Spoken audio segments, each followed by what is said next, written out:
But it seems like Billy doesn't trust too much Dwight Ramos as the second option. Parang mas gusto niya si KQ ang mag-lean towards ang second option of Mhm. scoring. How do you feel about this, JM?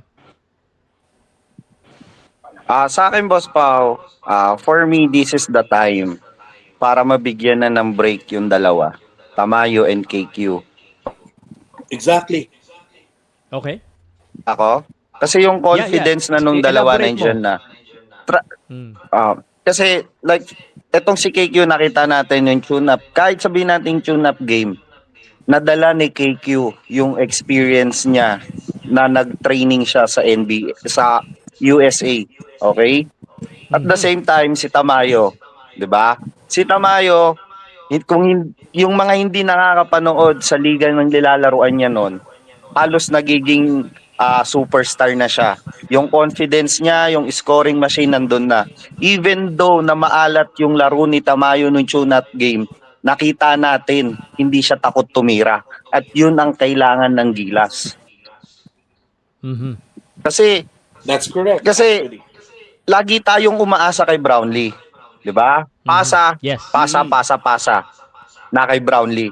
Nakita natin na meron tayong nahuhubog o nadidevelop na player like Tamayo na kahit magmintis, hindi siya natatakot na mahiyang tumira.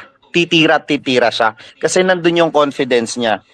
Pero in terms naman kung sino yung possible na pwedeng palitan, ang pinakamawawalan ng playing time sa nakikita ko tingin ko si Jamie Malonzo at si Calvin Oftana. Obvious naman yung dalawang yun eh. Parang nga lang pampagulo lang yung dalawa eh. Yun Oh, yung shoot. nakikita ko, Boss Pau. Grabe ka naman. Shooter na, resident shooter natin yung Calvin Oftane eh. 'Di ba? Mas Kasi, bilib ang ako sa problema nga gagawin. kasi, Mas bilib ako, Boss Pau. Mas bilib ako sa maipapakitang laro ng KQ at Tamayo. Nasa Okay. international scene na sila. In terms of experience, dala na nila yun. Mas lumalaro sila ng international. Dahil ang Mhm. mga player natin sa Gilas nasa local lang. Naglalaro lang Okay. sila ng international pag laban lang ng tiba. Pero itong Okay. mga to, different players, different type of skills ang nakakalaban nila. Okay. at saka, So Agree. nadala na nila yon. Okay, kasi Billy. ganito yon. Yung mga katulad ni na Dwight Ramos, yung ibang player, naging star player ba yung sina Dwight Ramos doon sa B-League? Hindi! Hindi sila star player. More of role player sila. Unlike kay KQ at kay Carl, sila yung priority ng mismong team. Kaya tingnan mo, anong average sila? Double digit sa points. 'Di ba? Sila yung binibigyan ng pansin. Unlike doon sa B-League kasi, sino mga inasikaso nila? Imports at yung locals ng Japan. Yung mga Filipino players, extra lang kung tutusin. Kaya Okay. yun yung sinasabi ko, tama nga actually si JM this time, kasi you need to give confidence to KQ and Kevin, KQ and Carl, kasi these two, ano yan eh, kumbaga, hindi po pwedeng sabihin, kailangan, diyan ka na muna, 7 minutes, 10 minutes per game. Hindi. These guys kasi, mali mo, sila ang pwedeng maging reason kung sa power rankings ay number 8 tayo, baka magsurpresa tayo kung tutusin. Okay. You know what, guys? I definitely agree with what you said. And mukhang nako-convince ako that these two guys, I mean, I know that they're great players. But the real question here, Billy, and nawala si JM, the real question is, do you think this time, Coach Tim Cone is known to rely on his, and this word, old reliable. When I say old reliable, I mean the old guys talaga. Yun talagang sanay na siya. Do you think this time around, this is the tournament for Coach Tim Cone to experiment and give opportunity to young guys? Do you think it will happen? Ang sagot ko kasi will be, kailangan ng sumugal ni Team Cone. Dahil Okay. itong FIBA Asia, this is a tournament na masasabi natin na kahit some of them ay hindi full force, they will fight until the end. Remember, ito lang sasabihin ko,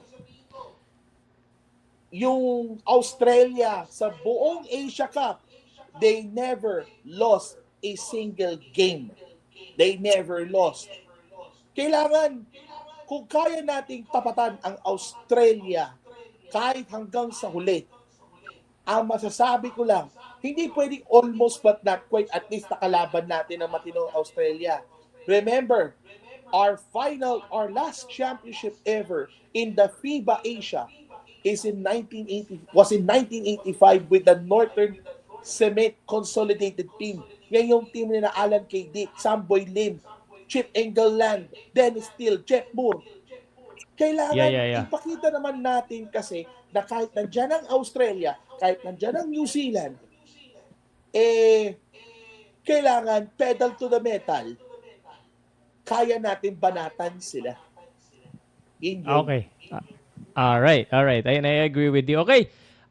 Meron naman tayong isang ipapasok na na katropa natin, pagsalitain natin ito, si Dwight.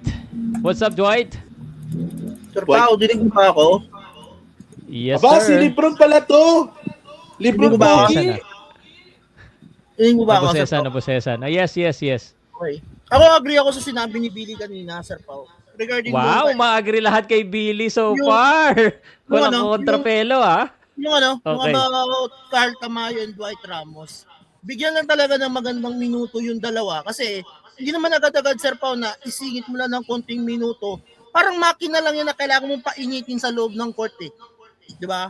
Para at ibigay yung kung ano yung posisyon na saan sila komportable. Ang nangyayari kasi to the past game ng Gilas na naglalaro sila, binibigay yung laro na para sa paningin ko binibigay na laro ni Coach Tim Cone yung posisyon na hindi komportable yung dalawa. Okay? So ngayon, kung kagaya ng tanong mo kanina kay Billy na itong time na to magbabago si Tim Cone ng gagawin dito sa FIBA Asia Cup, palagay ko oo. Kasi ang laki ng factor ng tune-up game, di ba? Sir Paulo, nag-tune-up game sa Qatar. Qatar ba yun? Ilang beses silang natalo, di ba? Tapos nung nakaraang nung qualifiers ng Asia Cup dalawang beses natalo din sila from Chinese Taipei and New Zealand. So malaking factor na kailangan magbago na ng taktika si Coach Tim Cone dito. Hindi na pwede yung dating na medyo na may echo. Diretso lang. Medyo napag-aaralan medyo yung mga primary na nakikita nila mula nung Asian Games, nung Olympic qualifier sa Latvia, di ba? Kailangan ng magandang kombinasyon na hindi yung alam mo yung Sir Pao, yung hindi pa na napag-aaralan ng ibang kalaban. Di ba? Teka lang. So, Parang are you telling me, guys, wait lang gagawa na ako ng issue dito. Sandali. Sige. So, si Tim Cone talaga, posible maging problema natin?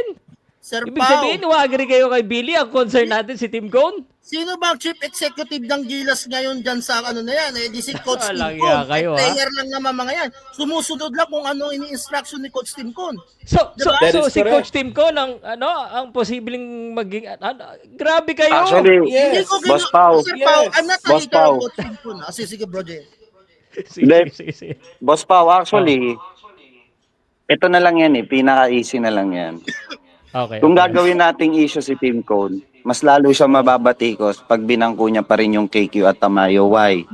Nakita natin, sobrang hype na yung KQ ngayon. Correct. Di ba? Okay. Ano na yan?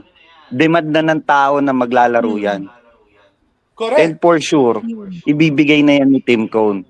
Nakita na rin natin kung ano yung magandang first five na hindi lang nagawa noon, na nagka-problema lang netong tune-up game.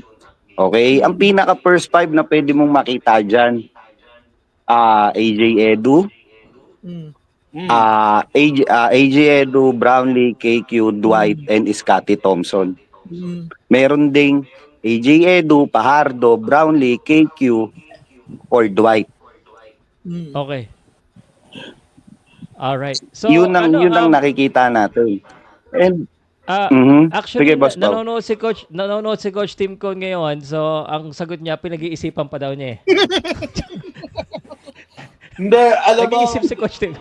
Oh, it's a magagalit si matter- Coach Tim Cone sa atin kay talaga oo. Actually, yung sinabi ni JM kasi, Mm. and si Lebron pala tong si Lebron, actually, ang masasabi lang natin kasi, nasa kanya yung sagot. Kasi, wala sa players talaga. Dahil para sa akin, Oh. magagaling naman yung mga player na yan, even yung mga old reliables. Pero, Teka lang, kasi parang ang ini-insinuate nyo, although you're not saying it straight, you don't trust the rotation of Coach Tim Cone. Ang problema kasi, kasi Sir this Pao, is the FIBA Asia na, bro. at saka Sir Pao, mahirap din kasi ibigay mo yung isang bagay na posisyon na hindi komportable yung player. Sir Pao, Correct. isang sa factor na magiging, paano makakapag-perform ng ano yan kung yung posisyon na hindi siya, alam mo, hindi yun yung pinakalaro niya. Diba? Kailangan Saka- kung ano yung pinalaro ng dalawa sa South Korea, ibigay ni Coach Tim Cone ngayon. Diba? Kasi yan yung Boss Pao. natin. Saka, Wait lang Billy sagutin ko lang tong sabi ni sagutin ko lang yung sinabi ni UZPH. Nasa hype pa lang pagiging effective ng isang player. Actually hindi naman eh. Alam mo ang problema nga sa Pilipinas pag di mo ginamit ang isang player, puro kayo critics.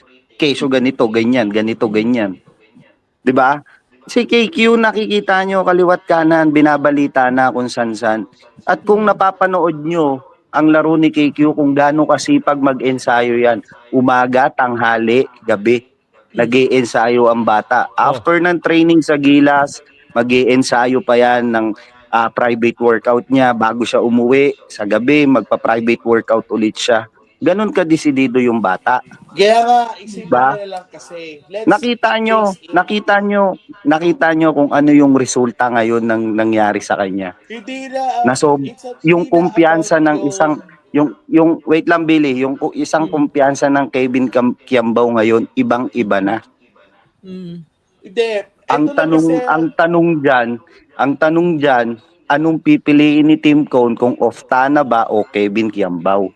Yun. Hindi, let's face it. Ang kalaban nyo, New Zealand. Ang kalaban nyo, Australia. Wala kayong Kai Soto. Mas mabuti nang sumugal ako kay KQ at kay Carl Tamayo kaysa sa old reliables. Bakit? Dahil hindi biro ang Australia at New Zealand, kahit Team C pa nila yan, they will go all out sa championship. Remember, ulitin ko lang, and Australia never got beaten in the Asia Cup since 2017, since they joined. They never beaten up by any game. Tsaka, minsan, coach ang nag-a-adjust. Paano kung maalat na ang player mo, hindi mo i-adjust yung mga player na nakaupo lang? Di ba? Kaya wag mong sasabihin yung ZPH na anong tawag dito, yung coach ang mag-a-adjust. Lahat yan, isang team yan, lahat yan kailangan mag-adjust. At saka, kumbaga kasi, dyan kasi masusubukan. Remember, yung triangle ni team, may playbook na yung may playbook na yung New Zealand, may playbook na yung Chinese Taipei.